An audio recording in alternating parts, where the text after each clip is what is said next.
Viewers, இந்த வீடியோவில் எதை பற்றி பார்க்க போகிறோன்னா, எம்எஸ் எக்ஸலில் இருக்கிற ஷிஃப்ட் F1லேருந்து F12 வரைக்கும் இருக்கிற ஷார்ட்கட் கீ அண்ட் அதோட ஃபங்க்ஷன்ஸை பற்றி தான் பார்க்க போகிறோம். அதுக்கு முன்னாடி நம்ம சேனலை இன்னும் சப்ஸ்கிரைப் பண்ணலாம், சப்ஸ்கிரைப் பண்ணிவிட்டு பக்கத்தில் இருக்கிற பெல் ஐக்கான ஆல் நோட்டிஃபிகேஷன் எனேபிள் பண்ணி வச்சுக்கோங்க. அப்போ தான் நான் போடுற வீடியோ உங்கள் நோட்டிஃபிகேஷனில் வரும். இப்போ ஸ்ட்ரெயிட்டாக வீடியோக்குள்ளே போயிடலாம். எம்எஸ் எக்ஸல் ஓப்பன் பண்ணிக்கிறேன். அதில் F1 பார்த்தீங்கன்னா எந்த ஒரு ஷார்ட்கட்டையும் கிடையாது. ஸோ F2லேருந்து ஸ்டார்ட் பண்ணலாம். இந்த செல்லை செலக்ட் பண்ணிவிட்டு ஷிஃப்ட் F2 ப்ரெஸ் பண்ணுறேன். அது பார்த்தீங்கன்னா செல் கமாண்ட் பாக்ஸ். இதில் நம்மளுக்கு தேவையான கமாண்ட் நீங்கள் டைப் பண்ணிக்கலாம். ஜஸ்ட் அந்த செல்லுக்கு மேலே கர்சரை வச்சா போதும், அந்த கமெண்ட் ஷோ ஆகும். ஆனால் இப்போ நம்மளால் எடிட் பண்ண முடியாது. எடிட் பண்ணுறதுக்கு அந்த செல்லை செலக்ட் பண்ணிக்கோங்க. இப்போ ஷிஃப்ட் F2 ப்ரெஸ் பண்ணுங்கள். இப்போ நம்மளால் எடிட் பண்ண முடியும். அண்ட் இதை க்ளோஸ் பண்ணுறதுக்கு மேலே இந்த மாதிரி கிளிக் பண்ணிக்கோங்க. இப்போ டெலிட் கொடுத்தா போதும், அந்த கமெண்ட் டெலிட் ஆகிடும். அண்ட் ஷிஃப்ட் F3 ப்ரெஸ் பண்ணுறேன் எம்டியான செல்லில். இது பார்த்தீங்கன்னா இன்செர்ட் ஃபங்க்ஷன் பாக்ஸ். இதில் நம்மளுக்கு தேவையான ஃபங்க்ஷனை நம்ம இங்கே டைப் பண்ணிக்கலாம். ஃபார் எக்ஸாம்பிள் நான் இதில் சம் அப்படின்னு டைப் பண்ணுறேன். என்டர் ப்ரெஸ் பண்ணுறேன். கீழே பார்த்தீங்கன்னா சம்முக்கான ஃபங்க்ஷன்ஸ் எல்லாமே வந்திருக்கு. அண்ட் இப்போ ஆவரேஜ் அப்படின்னு டைப் பண்ணுறேன். என்டர் ப்ரெஸ் பண்ணதும் கீழே அதுக்கேற்ற சம்ஸ் எல்லாமே வந்திருக்கு. அண்ட் அதேமாதிரி லுக்கப்பில் இருக்கிற ஃபங்க்ஷன்ஸ் எல்லாமே நம்மளுக்கு ஷோ ஆகுது. இதில் நம்மளுக்கு தேவையான ஃபங்க்ஷனை நீங்கள் செலக்ட் பண்ணி ஓகே ப்ரெஸ் பண்ணிக்கலாம். இல்லைனா இதில் ஆல்ரெடி டிஃபால்ட்டாக இருக்கிற சம்ஸை நீங்கள் யூஸ் பண்ணிக்கலாம். இதில் இருக்கிற ஆவரேஜ் இதை நான் செலக்ட் பண்ணி ஓகே ப்ரெஸ் பண்ணுறேன். இதில் ஒரு ரேஞ்ச் காட்டுது. அந்த ரேஞ்ச் ஓகேவாக இருந்தால் ஓகே கொடுத்துக்கோங்க. இல்லைனா சேஞ்ச் பண்ணிவிட்டு ஓகே ப்ரெஸ் பண்ணுங்கள். இதில் ஆவரேஜ் ஃபங்க்ஷன் நம்மளுக்கு அப்ளை ஆகியிருக்கு. ஆன்சரும் கிடச்சிருக்கு. இதுவே ஆவரேஜ் போட்டிருக்கிற செல்லில் செலக்ட் பண்ணிவிட்டு இப்போ ஷிஃப்ட் F3 ப்ரெஸ் பண்ணால் போதும், அது என்ன ஃபார்முலா அண்ட் அதோட ரேஞ்ச் எல்லாமே நமக்கு இங்கே ஷோ ஆகும். ஓகே ப்ரெஸ் பண்ணிக்கிறேன்.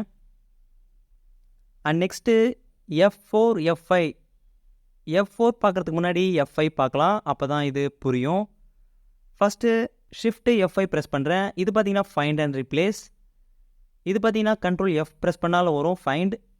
இதில் நான் அருண் அப்படின்னு டைப் பண்ணுறேன். டைப் பண்ணிவிட்டு ஃபைண்ட் நெக்ஸ்ட் இந்த ஆப்ஷனை கொடுத்தா போதும், அந்த நேம் எங்கே இருக்கோ நமக்கு இதை ஃபைண்ட் பண்ணி காமிச்சிடும்.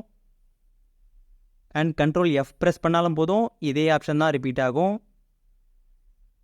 அண்ட் F4 லாஸ்ட்டாக நீங்கள் ஃபைண்ட் பண்ண நேம் நமக்கு ஷோ ஆகிறதுக்கு ஷிஃப்ட் F4 ப்ரெஸ் பண்ணால் போதும், நீங்கள் லாஸ்ட்டாக ஃபைண்ட் பண்ண நேம் நமக்கு இங்கே ஷோ ஆகுது. அந்த நேமுக்கு மேலே நம்மளுக்கு இது கர்சர் ஆட்டோமேட்டிக்காக வந்துருச்சு. செலக்ஷன் ஆட்டோமேட்டிக்காக வந்துருச்சு. அண்ட் ஷிஃப்ட் F6 ப்ரெஸ் பண்ணால் போதும், இது பார்த்தீங்கன்னா நேவிகேஷன். மேலே இருக்கிறது டைட்டில் பார் அண்ட் அதுக்கு கீழே டேப்ஸ் அண்ட் நடுவில் இருக்கிறது ஒர்க் ஷீட். இங்கே பார்த்தீங்கன்னா ஷீட்ஸ். ஸோ இங்கே ஒரு இடத்துலேருந்து இன்னொரு இடத்துக்கு மூவ் ஆகிறதுக்கு ஷிஃப்ட் F6 ப்ரெஸ் பண்ணால் போதும். இதில் நான் டேப் ப்ரெஸ் பண்ணுறேன். அகைன் நீங்கள் ஷிஃப்ட் F6 ப்ரெஸ் பண்ணால் போதும், கீழே பார்த்தீங்களா இந்த பாரில் இருக்குது. ஸோ நம்ம இதில் டேப் ப்ரெஸ் பண்ணால் போதும், நெக்ஸ்ட் மூவ் ஆகிட்டே இருக்கும். அகைன் நீங்கள் ஷிஃப்ட் F6 ப்ரெஸ் பண்ணால் போதும், இப்போ பார்த்தீங்கன்னா ஷீட்டுக்கு வந்திருக்கு. ஸோ நமக்கு தேவையான ஷீட்டை நம்ம இதில் செலக்ட் பண்ணிக்கலாம் மவுஸ் யூஸ் பண்ணாமல். அகைன் நீங்கள் ஷிஃப்ட் F6 ப்ரெஸ் பண்ணால் ஒர்க் ஷீட்டுக்கு வந்திருக்கு. இதில் நம்ம மூவ் பண்ணிக்கலாம். அதாவது நீங்கள் மவுஸ் யூஸ் பண்ணாமல் நேவிகேட் பண்ணுறதுக்கு ஷிஃப்ட் F6. அண்ட் நெக்ஸ்ட்டு பார்த்தீங்கன்னா ஷிஃப்ட் F7. நான் ஒரு வேர்டை செலக்ட் பண்ணிக்கிறேன். இந்த ஆவரேஜ் இந்த வேர்டை செலக்ட் பண்ணிக்கிறேன். இதுக்கு அப்படியே மீனிங் இல்லைனா ஆப்போசிட் வேர்ட் அதை கண்டுபிடிக்கிறதுக்கு ஷிஃப்ட் F7 ப்ரெஸ் பண்ணால் போதும், அந்த வேர்டுக்கு ஆப்போசிட்டாக இருக்கிற வேர்ட் அண்ட் அதோட மீனிங்ஸ் எல்லாமே ரைட் சைடில் நமக்கு இந்த மாதிரி ஷோ ஆகும். நம்ம ஏதாச்சும் வேர்டை நம்ம செலக்ட் பண்ணி சேஞ்சும் பண்ணிக்கலாம். அந்த வேர்டுக்கு பக்கத்தில் இருக்கிற இந்த ஐக்கானை கிளிக் பண்ணுங்கள். ஜஸ்ட்டு இன்செர்ட் கொடுத்தா போதும், அந்த வேர்டுக்கு பதிலாக இந்த வேர்ட் இன்செர்ட் ஆகிடும். கண்ட்ரோல் Z கொடுத்துக்கிறேன். திரும்ப ஆவரேஜ் வந்துருச்சு. அண்ட் ஷிஃப்ட்டு F8 ப்ரெஸ் பண்ணுறேன். F8 ப்ரெஸ் பண்ணதும் கீழே பார்த்தீங்கன்னா ஆட் ஆர் ரிமூவ் செலெக்ஷன் இந்த ஆப்ஷன் ஆனில் இருக்குது. இப்போ 5 செலக்ட் பண்ணிவிட்டு ஷிஃப்ட் F8 ப்ரெஸ் பண்ணுறேன். நெக்ஸ்ட் செல்லில் இந்த மாதிரி செலக்ட் பண்ணுறேன்.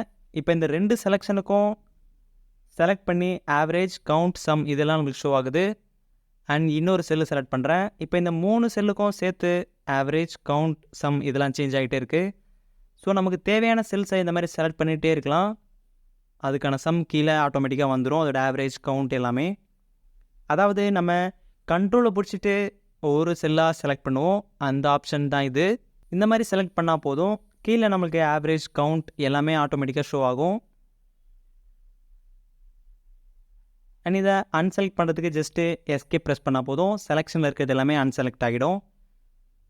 அண்ட் நெக்ஸ்ட்டு கால்குலேட், இதை ஃபுல்லாக நான் டிலீட் பண்ணிக்கிறேன். இப்போ இங்கே நம்ம இந்த செல்லை செலக்ட் பண்ணிவிட்டு ஃபார்முலாவில் போகிறேன். அதில் பார்த்தீங்கன்னா கால்குலேஷன் ஆப்ஷன்ஸ் இதை செலக்ட் பண்ணிவிட்டு ஆட்டோமேட்டிக்கில் இருக்குது, அதை நான் மேனுவலுக்கு சேஞ்ச் பண்ணிக்கிறேன். இன்கேஸ் மேனுவலில் இருக்குது அப்படின்னா நீங்கள் இந்த இடத்துல ஒரு சம் அப்ளை பண்ணுங்கள், ஆவரேஜ் அப்படின்னு. இந்த செல்ஸ்லாம் செலக்ட் பண்ணி ஓகே ப்ரெஸ் பண்ணுறேன், ஆவரேஜ் கிடச்சிருச்சு. இதை நான் ட்ராக் பண்ணுறேன், ட்ராக் பண்ணதும் ஆன்சர் வந்துருச்சு. ஆனால் இது கரெக்டானு பார்த்தீங்கன்னா கிடையாது, இது தப்பு. இப்போ நம்ம மேலே ஆவரேஜ் போட்டோம்ல, அதுக்கு நான் சில செல்ஸில் வேல்யூஸை சேஞ்ச் பண்ணுறேன். ஆன்சரில் பார்த்தீங்கன்னா எந்த ஒரு சேஞ்சஸும் கிடையாது, அப்படியே தான் இருக்குது. ஆனால் நம்ம இதை டபுள் கிளிக் ப்ரெஸ் பண்ணால் இது சம்மில் தான் இருக்குது. எந்த ஒரு செல்லையும் ஓப்பன் பண்ணி பாருங்கள், எல்லாமே சம்மில் தான் இருக்குது. ஆனால் நம்ம வேல்யூஸை சேஞ்ச் பண்ணால் ஆன்சர் சேஞ்ச் ஆகலை, ஏன்னா இது மேனுவலில் இருக்கிறதால. இப்போ நீங்கள் F9 ப்ரெஸ் பண்ணால் போதும், அதாவது ஷிஃப்ட் F9, இந்த ஷீட்டில் இருக்கிற ஆன்சர் எல்லாமே நமக்கு கிடச்சிடும். அகைன் நான் வேல்யூஸை சேஞ்ச் பண்ணுறேன், இப்போவும் நம்மளுக்கு ஆன்சர் மாறலை. அகைன் ஷிஃப்ட் F9 ப்ரெஸ் பண்ணால் போதும், இது எல்லாமே கால்குலேட் ஆகும். ஸோ மேனுவலில் இருந்துச்சு அப்படின்னா இதுக்கு பக்கத்தில் இருக்கிற கால்குலேட் நவ் இந்த ஆப்ஷனை கிளிக் பண்ணால் தான் உங்களுக்கு இந்த ஷீட்டில் இருக்கிற எல்லா சம்ஸுமே அப்ளை ஆகும், அதாவது ஆன்சர் கிடைக்கும். இதுக்கு கீழே பார்த்தீங்கன்னா கால்குலேட் ஷீட், இந்த ஆப்ஷனை கிளிக் பண்ணிங்கன்னா இந்த ஷீட்டில் இருக்கிற எல்லாத்துக்கும் நம்மளுக்கு ஆன்சர் கிடச்சிடும். ஸோ மேனுவல் எல்லாமே ஆட்டோமேட்டிக்கலே வச்சுக்கலாம். இப்போ நம்ம வேல்யூஸை சேஞ்ச் பண்ணால் போதும், ஆன்சர் எப்பவும் போல் ஆட்டோமேட்டிக்காக கிடைக்குது. வேல்யூஸை சேஞ்ச் பண்ண ஆவரேஜ் நம்மளுக்கு ஆட்டோமேட்டிக்காக கிடச்சிடும், அதுதான் automatic calculation. And next shift F10 press பண்ணுறேன். இது பார்த்திங்கன்னா ரைட் கிளிக், அதாவது நம்ம இந்த செல்லை ரைட் கிளிக் ப்ரெஸ் பண்ணால் வர ஆப்ஷன்ஸ் ஓப்பன் ஆகிறதுக்கு ஷிஃப்ட் F10 ப்ரெஸ் பண்ணுங்கள். மவுஸ் யூஸ் பண்ணாமல் இந்த ஆப்ஷனை வர வைக்கிறதுக்கு ஷிஃப்ட் F10. அண்ட் நமக்கு புதுசாக ஒரு ஷீட் வேணும் அப்படின்னா ஷிஃப்ட் F11 ப்ரெஸ் பண்ணால் போதும். நம்ம ஷிஃப்ட் F11 ப்ரெஸ் பண்ணால் எத்தனை ஷீட் வேணாலும் ஓப்பன் பண்ணிக்கலாம். அண்ட் நம்ம இன்னும் சேவ் பண்ணாமலே ஒர்க் பண்ணிகிட்ருக்கோம். ஸோ சேவ் பண்ணுறதுக்கு ஷிஃப்ட் F12 ப்ரெஸ் பண்ணால் போதும், சேவ் ஆகிடும். நான் இந்த ஒர்க் ஷீட்டை ஆல்ரெடி சேவ் பண்ணிட்டேன், அதனால் நம்மளுக்கு எந்த ஒரு ரியாக்ஷனும் இல்லை. இன்கேஸ் நீங்கள் சேவ் பண்ணலன்னா இந்த மாதிரி மெனு ஓப்பன் ஆகும். அண்ட் நீங்கள் ஷிஃப்ட்டு F12 ப்ரெஸ் பண்ணால் சேவ், F12 ப்ரெஸ் பண்ணால் அது சேவ் ஆஸ். அண்ட் அவ்வளோதான்.